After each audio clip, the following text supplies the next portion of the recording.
Waktu Allah jadi manusia, bukan manusia muncul, Allah hilang, tidak. Waktu Allah jadi manusia, Allahnya tetap ada, hanya ketambahan manusia. Maka Allah manusia, Allah sendiri dalam rupa insan. Gitu kan? Oke, begitu Yesus lahir dari Maria, berarti betul-betul manusia. Tapi karena dia Allah, maka dia suci, tidak berdosa. Maka sekarang sudah muncul satu manusia yang tidak berdosa, namanya Yesus. Maka dia layak jadi juru selamat. Oke, dia layak jadi juru selamat. Dialah yang akan membayar hutang dosa. Hutang dosa dibayar pakai apa? Pakai nyawa. Karena bayar pakai nyawa, maka juru selamat harus mati. Makanya ada orang Islam pernah bilang begini, bagaimana Yesus jadi juru selamat sedangkan menyelamatkan diri dari salib saja tidak bisa, turun dari salib saja tidak bisa, mau menjadi juru selamat dunia? Saya jawab gampang saja, ya untuk apa dia turun dari salib? Dia memang datang untuk mati. Kalau dia mau selamat tidak usah datang. Kita semua lahir untuk hidup, tapi dia lahir untuk mati. Anak manusia datang untuk memberikan nyawanya menjadi tebusan bagi banyak orang. Jadi kalau Yesus sampai tidak mati, misinya gagal. Kalau dia mati, misinya berhasil. Maka dia datang dan mati. Waktu dia mati, ingat kematiannya itu dalam rangka membayar utang tadi. Maka di atas kayu salib setelah dia mengalami penderitaan semua, dia bilang apa? Sudah selesai. Yang selesai itu apa? Utang dosa. Sudah lunas. Nah, setelah sudah selesai, matilah dia. Tapi kalau dia mati dan tidak bangun-bangun, ada harapan bagi kita? Tidak ada. Paulus bilang, jika Kristus tidak bangkit, maka sia-sialah iman kita. Tapi bersyukurnya adalah setelah dia mati, tahu-tahu hari ketiga bangkit. Nah, maka begitu dia bangkit, maka kita bisa lihat. Ini menarik. Saya selalu bersyukur ketika Tuhan Yesus bilang, sudah selesai. Saya bayangkan seandainya beliau bilang, hampir selesai. Kalau saya punya utang 1 miliar, dan ibu bilang, sudah bayar 900 juta, Pak Isra, hampir selesai, 900 juta. Saya ketemu Bapak masih takut? Masih. Kenapa? Masih ada 100 juta. Tapi kalau ibu bilang, sudah selesai, sudah lunas, saya masih takut lagi. Mungkinkah setelah lunas, Bapak masih tagih sama saya? Kalau masih tagih itu kurang ajar. Utang sudah selesai, masih tagih lagi. Ya kan? Dan Yesus sudah bayar lunas kepada Bapa, sudah selesai. Maka Allah Bapa tidak pernah akan menuntut hukuman itu dari kita. Bayaran itu dari kita. Sudah dibayar Yesus. Yesusnya mati, bangkit. Nah, maka sekarang dia sudah mati, hutang dosa lunas, sudah bangkit, kalahkan kematian. Dan sekarang dia bilang, setiap orang yang percaya kepadanya tidak binasa, melainkan beroleh hidup yang kekal. Ada pengharapan? Ada. Kalau begitu, kematian dan kebangkitan Yesus itu memberikan harapan bagi kita. Kalau Yesus tidak mati, tidak datang, tidak mati, tidak bangkit, tidak ada harapan. Begitu dia datang, Natal terjadi, Jumat Agung terjadi, Paskah terjadi, maka ada harapan. Harapannya untuk apa itu harapannya? Sekarang kita lihat kembali ke teks kita tadi. Ya. 1 Petrus tadi. Maka dikatakan di ayat 3 itu ya. Oleh kebangkitan Yesus Kristus dari antara orang mati kepada suatu hidup yang penuh pengharapan. Pengharapan itu apa? Ayat 4. Untuk menerima satu bagian yang tidak dapat binasa. Ini berarti pengharapan kekal. Yang tidak dapat cemar dan tidak dapat layu. Apapun yang kita punya di dunia ini bisa cemar, bisa binasa, bisa layu. Punya harta kekayaan apapun bisa hilang, bisa lenyap. Orang kaya hari ini bisa tiba-tiba miskin mendadak. Ya, punya apapun, begitu selesai di dunia, lu tidak bawa apapun juga, habis. Tapi ini sudah bukan hanya, dan dibilang yang tersimpan di surga bagi kamu. Artinya apa? Sebenarnya kalau saudara perhatikan ayat 4 itu untuk menerima satu bagian. Kata bagian itu dalam terjemahan asli harusnya suatu warisan. Jadi kita yang sudah punya pengharapan melalui kebangkitan Kristus, kita akan mendapat warisan. Warisannya tidak bisa binasa, tidak bisa cemar, tidak bisa layu, dan tersimpan di surga. Artinya warisannya aman. Ya, kalau sudah di surga berarti aman. Warisannya aman. Oke, sekarang saudara perhatikan. Kalau Kristus sudah bangkit buat saya dapat warisan. Saya dapat warisan.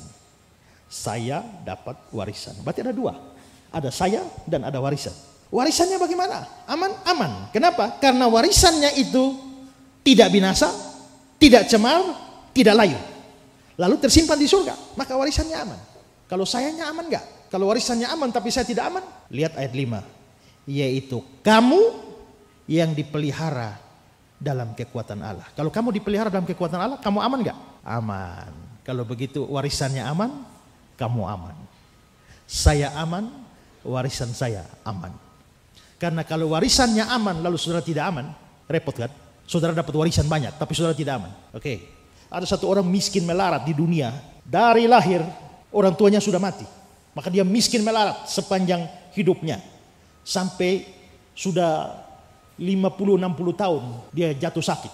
Jatuh sakit lalu dirawat di rumah sakit jantung. Lalu akhirnya dokter bilang, nasihat sama keluarga. Dokter bilang begini, bapak tua ini sakit jantung dan dia tiap saat bisa mati. Jadi ingat, tidak boleh ada satu kabar apapun yang membuat dia kaget. Kalau dia kaget bisa mati. Mau kabar buruk atau kabar baik, pokoknya tidak boleh kaget. Jadi keluarga jaga supaya dia tidak boleh kaget. Lalu tiba-tiba sebuah rahasia hidupnya terkuak. Bahwa ternyata orang tuanya dulu adalah orang kaya. Dan telah memberikan warisan kepada dia 100 miliar. Wah, ternyata dia miskin melarat sekian lama, sekarang dapat warisan 1 miliar. Keluarga merasa perlu sampaikan pada dia kabar baik ini. Tapi keluarga ingat, dokter bilang tidak boleh ada yang mengagetkan dia. Jangan-jangan kasih tahu 1 miliar dia mati ke mana. Lalu mereka pikir, kita mesti cari orang. Kita cari orang bijaksana untuk menyampaikannya. Siapa lagi orang bijaksana selain pendeta? Maka mereka pergi kasih tahu pendeta, ini ceritanya begini-begini. Tolong pendeta sampaikan kepada bapak tua itu bahwa sebenarnya dia dapat warisan 1 miliar. Pendeta pergi juga hati-hati karena dokter bilang tidak boleh kagetin. Kalau kaget bisa mati. Dia bilang, Pak, seandainya bapak ada uang 100 miliar hari ini, bapak mau bikin apa? Lalu itu orang tua lihat pendeta, saya dari kecil sampai sekarang ini miskin melarat.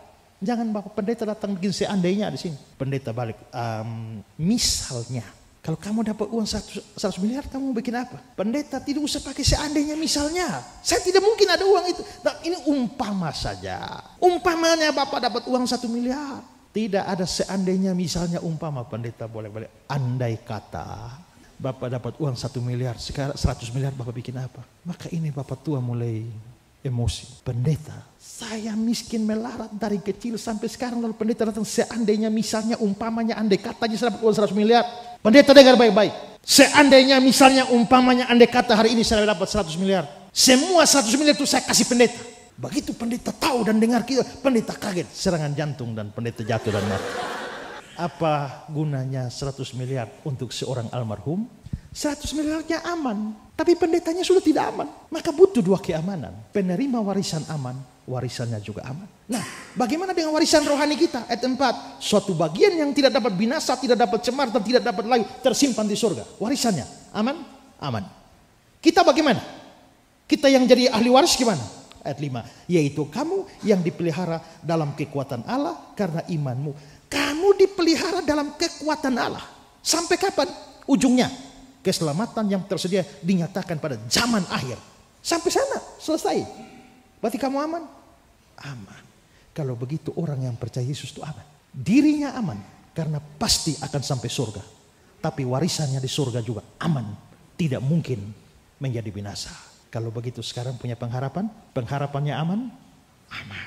Kenapa sampai bisa punya pengharapan? Tadinya tidak punya pengharapan. Karena Yesus lahir, Yesus mati, dan Yesus bangkit. Nah sekarang, gara-gara Yesus lahir, mati, dan bangkit, kita sekarang sudah punya pengharapan dan aman. Kalau begitu, sikap kita seharusnya gimana? Ayat 3. Terpujilah Allah dan Bapa Tuhan kita, Yesus Kristus, karena rahmat-Nya yang besar. Maka di sini kita bisa lihat bahwa harus puji Tuhan. Karena Tuhan sudah terpujilah Allah dan Bapa kita. Kalau sekarang sudah punya pengharapan, maka harus siap bersyukur. Dengan cara apa? Memuji Tuhan. Maka orang yang betul-betul diselamatkan, dia akan hatinya selalu siap memuji Tuhan. Karena itu dalam hidup saudara, kalau saudara betul-betul sudah punya pengharapan dalam Kristus, saudara aman, warisannya aman, maka harus senantiasa rindu memuji Tuhan. Karena itu setiap orang yang sudah menikmati keselamatan dalam Kristus, ya hatinya harus selalu memuji Tuhan. Bersyukur kepada Tuhan untuk segala kebaikannya. Selamat untuk menikmati pengharapan di dalam Kristus. Pengharapan kita. Tuhan memberkati kita. Yayasan Karya Bakti Esra Soru atau disingkat KABES hadir sebagai wadah untuk memberitakan Injil dan melayani secara holistik. Yayasan ini didirikan oleh Pendeta Esra Alfred Soru di Kota Kupang, Nusa Tenggara Timur dan bergerak di bidang sosial dan keagamaan. Yayasan ini memiliki visi menjadi lembaga yang mempunyai andil dalam membentuk kekristenan yang gigih dalam memberitakan Injil serta setia kepada ajaran yang alkitabiah dan melayani secara holistik. Dan misi dari yayasan ini yaitu melakukan pemberitaan Injil dan penyebaran ajaran yang alkitabiah secara langsung maupun melalui berbagai media, juga mempersiapkan dan mengutus misionaris-misionaris lokal ke berbagai wilayah, terutama ke pelosok-pelosok, serta mengadakan seminar-seminar atau pelatihan-pelatihan doktrinal, dan melakukan aksi-aksi sosial yang mengarah kepada pelayanan Kristiani yang bersifat holistik. Berikut serangkaian kegiatan yang telah dilaksanakan oleh Yayasan Karya Bakti Esra Soru. Bagi saudara dimanapun berada yang rindu untuk mendukung pelayanan kami, khususnya melalui dukungan dana, maka saudara dapat menyalurkannya ke nomor rekening yang tersedia. Untuk informasi selengkapnya dapat menghubungi Sekretariat Yayasan Karya Bakti Esra Soru melalui nomor berikut ini. Mari beritakan Injil dan melayani sesama dengan kasih bersama Yayasan Karya Bakti Esra Soru. Tuhan Yesus memberkati.